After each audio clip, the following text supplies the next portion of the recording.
வணக்கம், welcome to Chitra Murali's kitchen.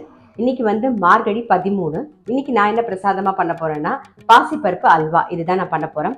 இதுக்கு வந்து ஒரு கப்பு பாசிப்பருப்பு எடுத்துட்டு அதை நல்லா வாஷ் பண்ணிட்டு தண்ணியெல்லாம் வடிய விட்டேன். ஒரு 15லேருந்து 20 நிமிஷம் நல்லா வடிய விட்டேன். இங்க பாருங்க, நான் வந்து இந்த சின்ன கப்பில் தான் ஒரு கப்பு பாசிப்பருப்பு எடுத்துட்டேன். அது வடிய விட்டவொடனே கொஞ்சம் கூட வந்திருக்கு. தண்ணியெல்லாம் வடிய விட்டுட்டு இருந்தோம் இல்லையா, அதுலேயே ஊறி ஊறி கொஞ்சமா கூட வந்திருக்கு. அவ்வளோதான்.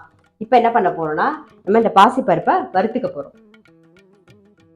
ட்ரை வால்நிலை வறுத்துட்டா போதும், கொஞ்சம் செவக்க வறுத்துக்கணும். கொஞ்சமா நெய் விட்டுக்கலாம்.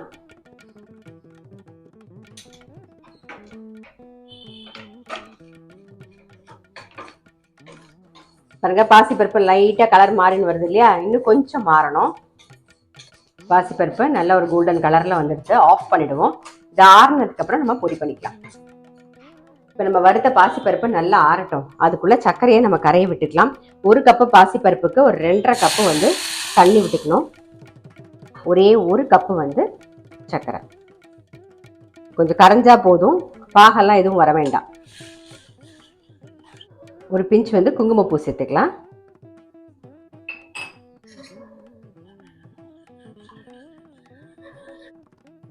இந்த மாதிரி லேசா ஒரு முத்து கொதி வந்தா போதும், நான் ஆஃப் பண்ணிடுறேன். நான் வந்து ஒரு சின்ன கப்பில் எடுத்துட்டு இருந்தேன். அதனால அந்த கப்பில் தான் நான் சர்க்கரை எடுத்துட்டேன். நீங்கள் எந்த கப்பில் எடுத்துக்கிறீங்களோ அதே கப்பில் பாசிப்பருப்பு ஒரு கப்பு, சர்க்கரை ஒரு கப்பு, அதுலேயே 2.5 கப்பு தண்ணி, எல்லாமே ஒரே கப்பில் அளந்து எடுத்துக்கோங்க. எந்த கப்பில் வேணாலும் நம்ம போட்டுக்கலாம். இப்போ இந்த பக்கம் வந்து நாம நெய்யில் முந்திரி பருப்பை வறுத்துக்கலாம். ஃபர்ஸ்ட்டு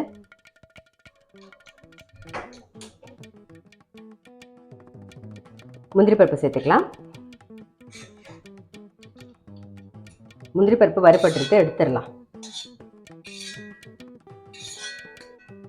இந்த பக்கம் வந்து நம்ம பாசிப்பருப்பு வறுத்து வச்சிருந்தோம் இல்லையா, அதுவும் நல்லா ஆறிடுத்து. அதை வந்து நம்ம பொடி பண்ணி எடுத்துட்டு வந்துடலாம். பாருங்க, வறுத்த பாசிப்பருப்பை ஜஸ்ட் இந்த அளவுக்கு கொஞ்சம் நைஸாக தான் அரைச்சி எடுத்துக்கணும். இப்போ இந்த பக்கம் என்ன பண்ணியிருக்கோன்னா நெய் விட்டுக்கலாம். இதுக்கு ஒரு 1/2 கப்பாவது நெய் செலவாகும்.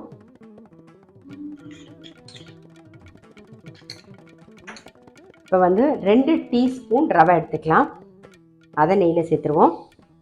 அதே மாதிரி ஒரு 2 டீஸ்பூன் வந்து கடலை மாவு, இதுவும் வந்து நெய்யில் கொஞ்சம் பொரியணும்.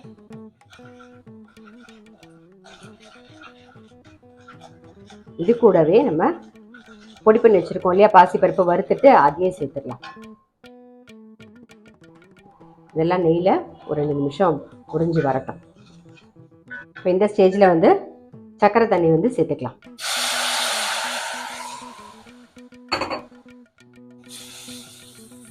கைவிடாமல் கலருவோம்.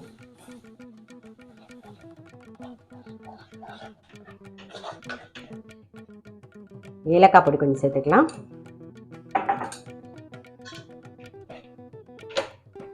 இது கூடவே வந்து கொஞ்சம் நெய்யும் சேர்த்துப்போம்.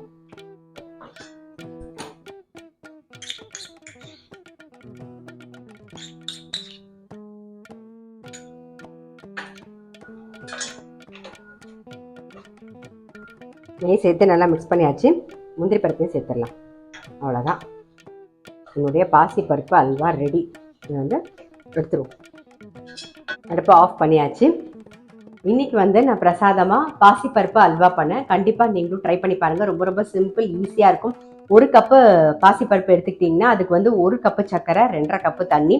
பாசிப்பருப்பை நல்லா வாஷ் பண்ணிவிட்டு, பாசிப்பருப்பை எடுத்துட்டு நல்லா வாஷ் பண்ணிட்டு தண்ணியை வடிய விட்டுருங்க. ஒரு 10லேருந்து 15 நிமிஷம் தண்ணியை வடிய விட்டிங்கன்னா நல்லா தண்ணியெல்லாம் வடிஞ்சிடும். அது அதுலேயே இந்த தண்ணி அந்த ஈரப்பதத்துலேயே வந்து ஊறியும் இருக்கும். ஸோ உங்களுக்கு ஈஸியாக இருக்கும். அதுக்கப்புறம் ஒரே ஒரு ஸ்பூன் நெய் விட்டு நல்லா பாசிப்பருப்பை செவக்க வறுத்துட்டு அதுக்கப்புறம் பொடி பண்ணிவிட்டு, ரவை வந்து ஒரு 2 சின்ன டீஸ்பூனில் 2 டீஸ்பூன், ரொம்ப போட வேண்டாம், ரொம்ப கம்மியாக 2 டீஸ்பூன், நீங்கள் எந்த எடுத்துக்கிறீங்களோ அந்த அளவு பார்த்துக்கோங்க.